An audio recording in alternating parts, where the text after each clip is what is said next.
मेरे प्रिय भाई और बहनों, कई साल पहले एक पत्रिका में मैंने एक कार्टून देखा। कार्टून कुछ इस प्रकार था, एक हाथी खड़ा है और उसके सर पर एक कौवा बैठा हुआ है। अचानक हाथी ने लम्हाई ली और कहा, मैं थक गया हूं। तो कौवे ने पूछा, तुमने किया क्या है? थकने के लिए तुमने क्या किया है? आज के आधुनिक इंसान के जीवन में भी कुछ ऐसा ही हो रहा है।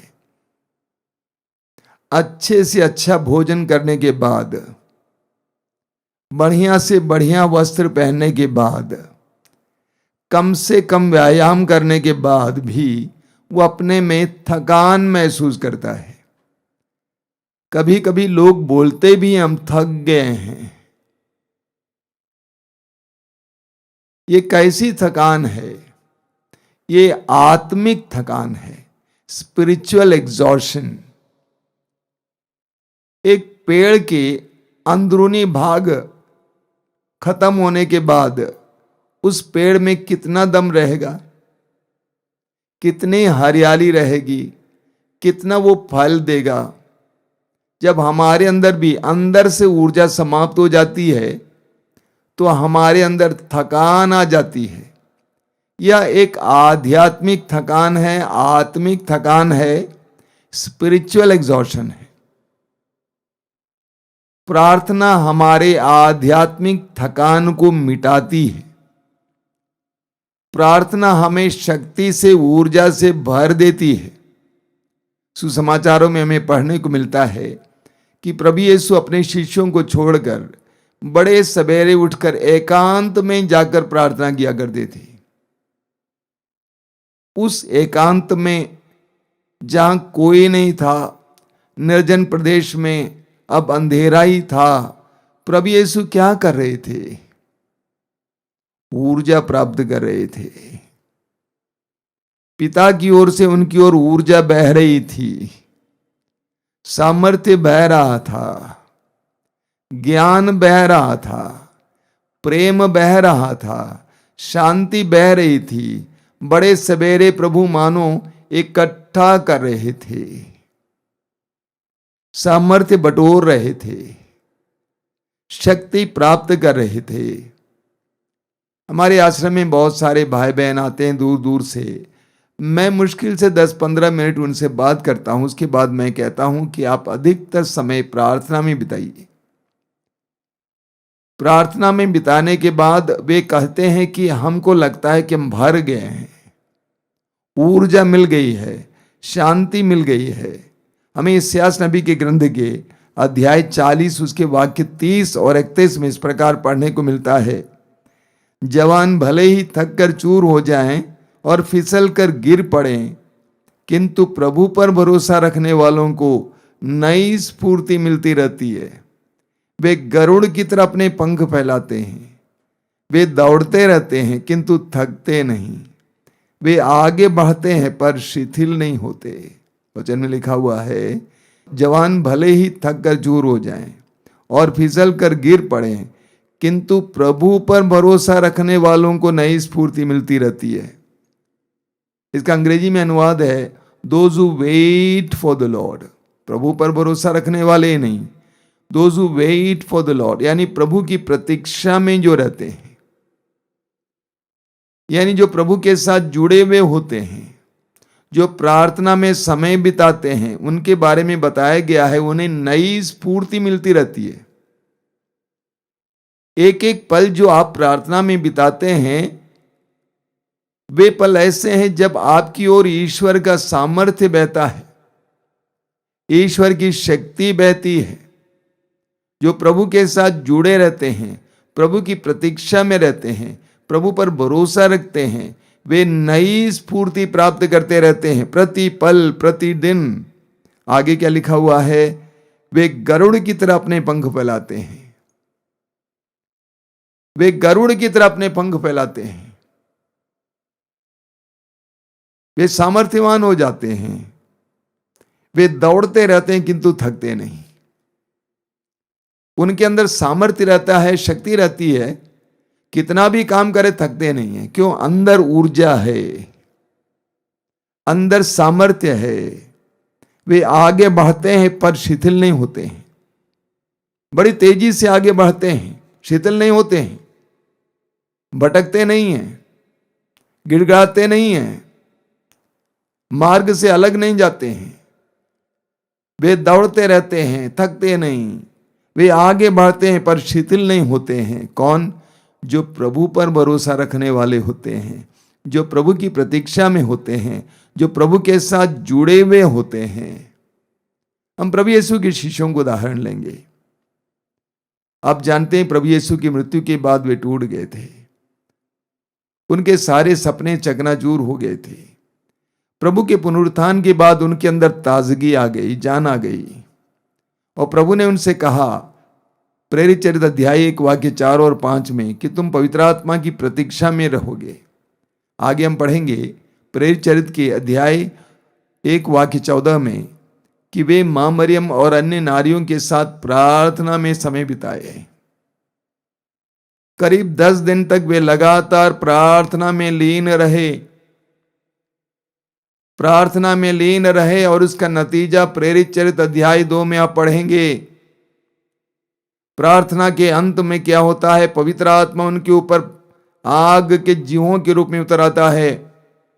पवित्र आत्मा की आग से वे भर जाते हैं, पवित्र आत्मा की ऊर्जा से भर जाते हैं, पवित्र आत्मा की शक्ति से भर जाते हैं, उत्साह से भर जाते हैं। आग से भरने का मतलब यह है, उत्साह से भर जाते हैं।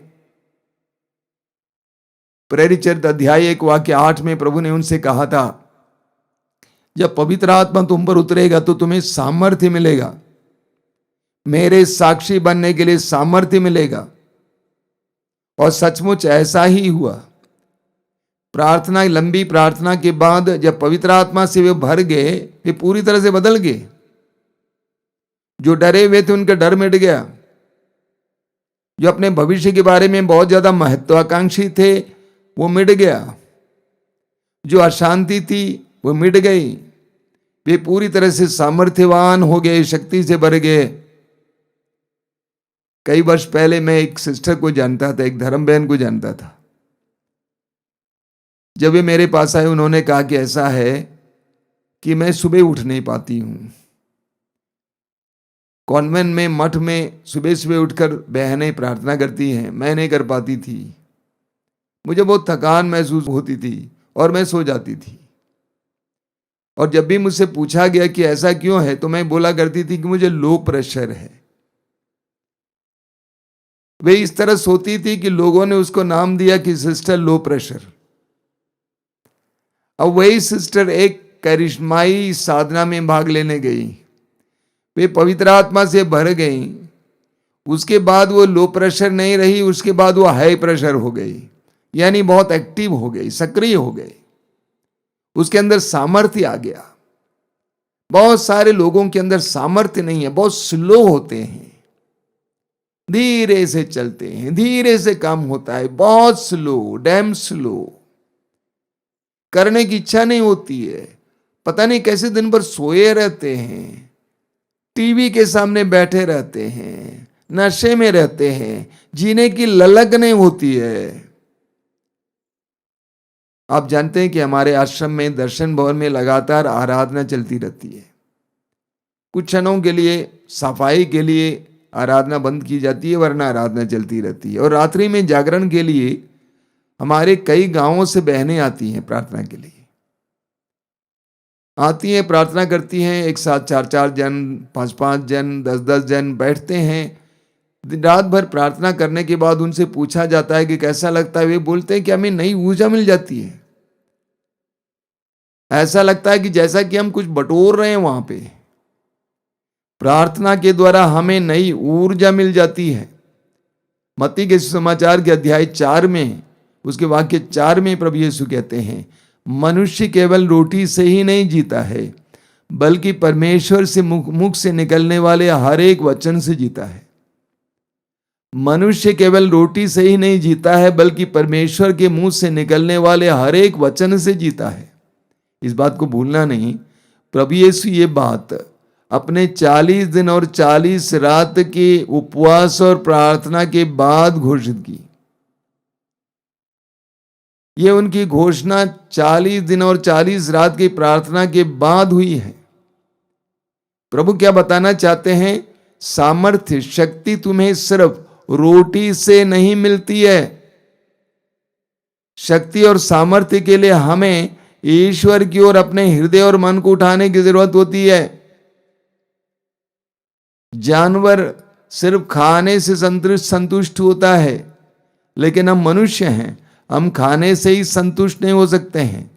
तो प्रभु यीशु 40 दिन और 40 रात उपवास और प्रार्थना किए। लूकास के समाचार के अध्याय 4 वाक्य 14 में हम पढ़ते हैं। और उसके बाद जब वे गलीलिया पहुंच गए, वचन में लिखा हुआ है वे पवित्र आत्मा के सामर्थ्य से भरपूर होकर वहां पहुंच गए। पवित्र आत्मा के सामर्थ्य से भरपूर होकर वहां पहुंच गए। 40 दिन और 40 रात के उपवास के बाद उनका शरीर बिल्कुल दुर्बल हो गया था, लेकिन वह आध्यात्मिक रूप से संपन्न होकर, सशक्त होकर गलीलिया पहुंच जाते हैं। और वहां पहुंचते ही भीड़ के भीड़ उनके चारों ओर इकट्ठी होने लगती है, उनकी ख्याति बढ़ जाती है। प्रेरित चरित्र के अध्याय 10 वाक्य 38 में पढ़ते हैं, प्रभु यीशु को ईश्वर ने पवित्र आत्मा तथा सामर्थ्य से भर दिया और वे चारों ओर घूम घूम कर भलाई करते रहे और शैतान के वश में पड़े रोगियों को चंगा करते रहे। तो प्रभु यीशु को सामर्थ्य और शक्ति पिता से प्राप्त होती थी। प्रार्थना का तात्पर्य क्या है? जब मैं प्रार्थना के बारे में बोला करता हूं, लोग सोचते हैं प्रार्थना का मतलब है मांगना मांगना मांगना। अधिकतर लोगों के लिए मांगना होता है और बोलते भी हैं हमने जो मांगा प्रभु ने दिया। प्रार्थना, मांगना प्रार्थना का एक छोटा सा हिस्सा है। प्रार्थना का तात्पर्य है प्रभु से जुड़ना। प्रार्थना का तात्पर्य मेरा अपने मुक्तिदाता, अपने सृष्टिकर्ता ईश्वर के साथ जुड़ना, एक रिश्ता जोड़ना। प्रभु यीशु ने कहा योहन के समाचार के अध्याय 15 वाक्य 5 में, मैं दाखलता हूं और तुम डालियां हो। मैं दाखलता हूं और तुम डालियां हो। जो मुझ में रहता है और मैं जिसमें रहता हूं वही बहुत फलता है, क्योंकि मुझसे अलग रहकर तुम कुछ भी नहीं कर सकते। प्रभु कहते हैं कि यदि तुम मुझ में रहो और मैं तुम में रहूं, हमारे बीच में एक रिश्ता हो जाए, तो जीवन का रस तुम्हारी ओर बहेगा और तुम फलवंत हो जाओगे। हम जितना प्रभु के साथ जुड़ते हैं उतना हमारे अंदर ईश्वरीय जीवन आ जाता है, उतना हमारे जीवन में फल दिखाई देते हैं। एक बहुत गहरा रहस्य प्रभु यीशु ने छोटे से दृष्टांत के द्वारा हमारे सामने रखा है। अगला वचन लीजिए, यूहन्ना अध्याय 15 वाक्य 6 में प्रभु कहते हैं जो मुझसे जुड़ा नहीं रहता है वह सूखी डाली की तरह काट दी जाती है और वो डालियां सूख जाती हैं, लोग उन्हें बटोर लेते हैं और जला देते हैं, उसका विनाश हो जाता है। जो प्रभु के साथ जुड़े नहीं रहते हैं उनकी क्या दशा होती है? वो सूख जाती है। सबसे पहले लोग उसको काट देते हैं, वो सूख जाती है, कट जाती है, सूख जाती है और लोग उसको बटोर लेते हैं और जला देते हैं। कई लोगों के जीवन में मैं यही देखता हूं, उनके जीवन में फल दिखाई नहीं देते हैं। आज वचन रिकॉर्ड करने के लिए आने से पहले एक भाई से मुझे फोन मिला, काफी दूर से, मसीही भाई हैं, बहुत ही प्रभु के प्रति समर्पित, कलीसिया के प्रति समर्पित भाई। 4 बच्चे हैं और चारों बच्चे अपने अपने ठिकाने पे हो गए हैं और बोलता है कि प्रभु की कृपा से सब कुछ है और मैं उदारता पूर्वक प्रभु को देता भी हूं, क्योंकि मेरे पास जो कुछ है वो प्रभु का दिया हुआ है। जब हम प्रभु के साथ जुड़े नहीं रहते हैं तो हम लोग सूख जाते हैं। इतने सारे भाई बहन मेरे कमरे में आ जाते हैं दूर दूर से, विशेष करके मसीही भाई बहन। मैंने देखा प्रार्थना के अभाव में कितने परिवार सूख रहे हैं। ईश्वर ने बहुत सारे वरदान दिए, अच्छी खासी नौकरियां दी, लेकिन परिवार सूखते जा रहे हैं केवल इसलिए कि वे अपने प्रभु ईश्वर के साथ जुड़े हुए नहीं हैं। यूहन्ना अध्याय 15 वाक्य 16 पढ़िए, वाक्य 6 बार बार पढ़िएगा। यूहन्ना अध्याय 15 वाक्य 6। सूख जाते हैं। हमारे आश्रम के खाने के कमरे के सामने कुछ चमेली के पौधे हैं, बहुत साल पुराने पौधे हैं। 10-15 साल पहले उस पर कोई फूल नहीं लगते थे, तो मेरे साथ जो सहयोगी थे, मैंने उनसे कहा कि इसको सब काट के निकाल दीजिए, इसको सब उखाड़ के फेंक दीजिए, ये जंगली है। उन्होंने कहा कि मुझे एक बार मौका दीजिए, और उन्होंने लोगों से कहकर उसको कुड़वाया चारों ओर से और उस पर खाद लगाया। आप जानते हैं, आज उसी चमेली के पौधों में अच्छे अच्छे फूल निकलते हैं। छोटा सा उदाहरण है, मनन कीजिएगा। हमारे जीवन में फल दिखाई देने के लिए प्रभु के साथ जुड़ना अनिवार्य है। लूकास के सुसमाचार के अध्याय 24 वाक्य 49 में प्रभु यीशु ने अपने शिष्यों से कहा, तुम लोग तब तक शहर छोड़कर नहीं जाना जब तक कि तुम ऊपर की शक्ति से संपन्न ना हो जाओ। तुम लोग तब तक शहर छोड़कर नहीं जाना जब तक कि तुम ऊपर की शक्ति से संपन्न ना हो जाओ। ये ऊपर की शक्ति क्या है? पवित्र आत्मा की शक्ति। हमारी नीचे की शक्तियां शिथिल हो जाएंगी, टूट जाएंगी, समाप्त हो जाएंगी। सब कुछ समाप्त हो सकते हैं, लेकिन ऊपर की शक्ति बनी रहेगी। कई साल पहले हमारे बनारस में बहुत ज्यादा ठंड पड़ी थी। इतनी ठंड कि एक एक दो दो सप्ताह के लिए सूरज की किरणें दिखाई नहीं देती थी। और हमारे आश्रम में बड़े बड़े मोटे मोटे बादाम के पेड़ थे। उस ठंड में, आप विश्वास नहीं करेंगे, उस ठंड में वे बादाम के पेड़ सूख गए। मैं पहले गणित समझ नहीं पाया, बाद में समझ गया। पेड़ को जिंदा रहने के लिए केवल पानी और उर्वरक काफी नहीं। पेड़ को जिंदा रहने के लिए पानी और उर्वरक काफी नहीं है, ऊपर की शक्ति यानी धूप भी उतना ही आवश्यक है। धूप भी उतना ही आवश्यक है। हमारे जीवन में कभी कभी हम सूख जाते हैं क्योंकि हमें ऊपर की शक्ति प्राप्त नहीं है, धूप नहीं मिलती है, ईश्वर के प्रेम की किरणें नहीं मिलती हैं। इसीलिए प्रभु ने कहा, तुम तब तक शहर में बने रहो जब तक कि तुम ऊपर की शक्ति से संपन्न ना हो जाओ। पुराने विधान में दाऊद का उदाहरण लीजिए। दाऊद किशोर था, उसे लड़ने की आदत नहीं थी, लड़ाई लड़ने की आदत नहीं थी। उसके सारे भाई लोग लड़ने के लिए गए थे, लेकिन वो तो घर पे था।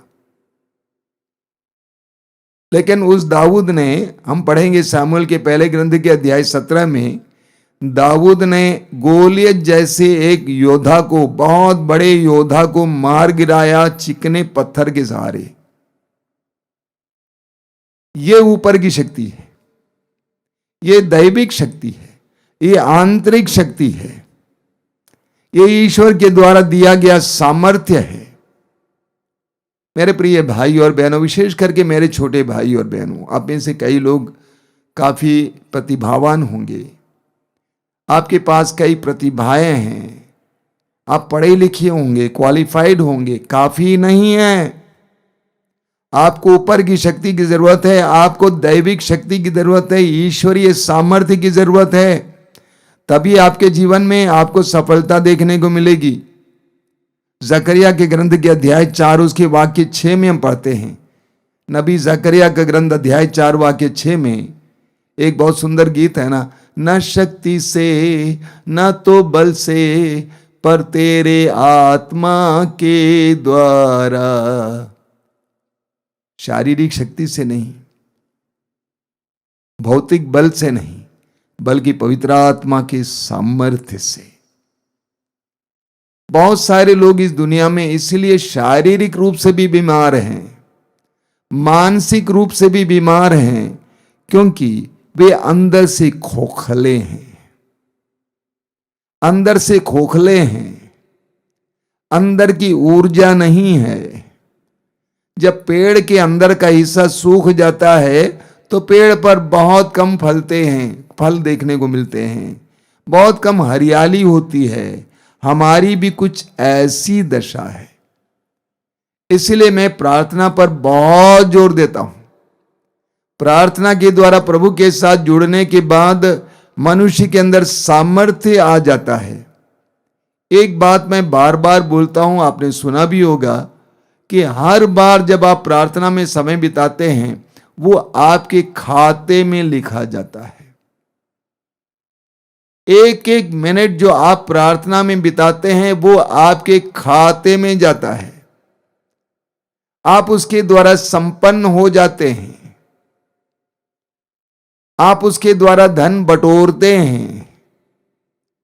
कई लोग ऐसे हैं जो प्रार्थना पर विश्वास नहीं करते, प्रार्थना नहीं करते, उनके जीवन में कोई परेशानी आ जाती है, वे बिल्कुल टूट जाते हैं, उनके पास ताकत नहीं रह जाती है। और मैं आपसे अनुरोध करूंगा, प्रार्थना में समय बिताइए, ईश्वर से सामर्थ्य पाइए, ऊपर की शक्ति से संपन्न हो जाइए। प्रभु ईश्वर हम सबको अपने सामर्थ्य से भरना चाहता है, अपनी शक्ति से भरना चाहता है। प्रभु ईश्वर चाहता है कि हम बहुत फल उत्पन्न करें। योहन के समाचार के अध्याय 15 वाक्य 8 में प्रभु यीशु कहते हैं, मेरे पिता की महिमा इसमें है कि तुम बहुत फल उत्पन्न करो और मेरे शिष्य बने रहो। ईश्वर चाहता है कि जो पौधा उसने रोपा है वो बहुत फले, बहुत फूले। ये ईश्वर की महिमा है। ईश्वर कभी भी नहीं चाहता कि हम लोग सूखे बने रहेंगे। वो चाहता है कि हम लोग हरे भरे बने रहें, बहुत फलवंत हो जाएं। उसके लिए जरूरी है कि हम उसके साथ जुड़ें, हम थके ना जीवन में। मैं अक्सर लोगों से बोला करता हूं, लोग मुझसे पूछते हैं कि आप 2 बार गिर गए, हड्डियां टूट गई, अभी भी आप काम करते हैं? मैंने कहा नहीं, जब तक मैं मरूंगा तब तक मैं जीऊंगा, जब तक मैं मरूंगा तब तक मैं जीऊंगा, मैं मरकर नहीं जीऊंगा। कई लोग मरा मरा सा जीवन जीते हैं, कई लोग जिंदे नहीं हैं बल्कि जिंदी लाश हैं। ऐसा नहीं होना चाहिए। एक प्रभु के विश्वासी को हर समय जीवंत होना चाहिए, उसके अंदर वो आग होनी चाहिए, वो ताजगी होनी चाहिए, वो हरियाली होनी चाहिए। उसके लिए आवश्यक है कि हम प्रभु के साथ जुड़ें। हम जितना प्रभु के साथ जुड़ेंगे उतना हमारे अंदर सामर्थ्य आएगा, शक्ति आएगी। आइए हम अपनी आंखें बंद करें, प्रभु से प्रार्थना करें कि प्रभु ईश्वर हमें अपने सामर्थ्य से भरे। हम दुर्बल हैं, हमारी दुर्बलताएं हैं, हमारे अंदर अलग अलग प्रकार की कमजोरियां हैं। कभी कभी हम लोग टूट भी जाते हैं, लेकिन हमारे लिए जीवन का स्रोत खुला हुआ है। प्रकाशना ग्रंथ के अध्याय 1 वाक्य 18 में प्रभु यीशु कहते हैं, डरो नहीं, आदि और अंत मैं हूं, जीवन का स्रोत मैं हूं। मैं मर गया था, देखो मैं अनंत काल तक जीवित रहूंगा। यीशु जीवन का स्रोत है। हम यीशु के पास आए हैं, यीशु पर विश्वास करते हैं और वो जीवन हमारी ओर बराबर बहे। हम सतत हरे भरे बने रहें, हम सतत फलवंत बने रहें। प्रभु यीशु इन वचनों को सुनने वाले मेरे भाई बहनों को आशीर्वाद दीजिए। तेरा सामर्थ्य इस समय उनकी ओर बहने दीजिए, उन्हें शक्ति दीजिए, उन्हें विश्वास का वरदान दीजिए, तेरे करीब आने के लिए कृपा दीजिए, प्रार्थना में तेरे साथ जुड़ने के लिए कृपा दीजिए। धन्यवाद यीशु, धन्यवाद। तेरी स्तुति, तेरी आराधना, तेरी महिमा हो।